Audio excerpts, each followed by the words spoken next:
Kim Chiu to the rescue sa mga bumabatikos kay Paolo Avellino.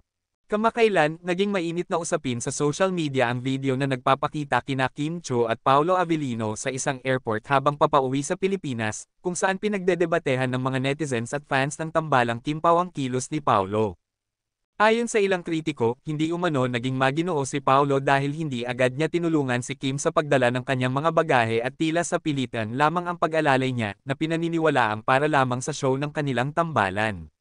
Bilang tugon, maraming fans ng Kim Pao ang ipinagtanggol si Paolo, iginiit nilang hindi naman kailangan ni Kim ng tulong sa kanyang mga bagahe dahil sa may cart naman ito at hindi naman siya pilay.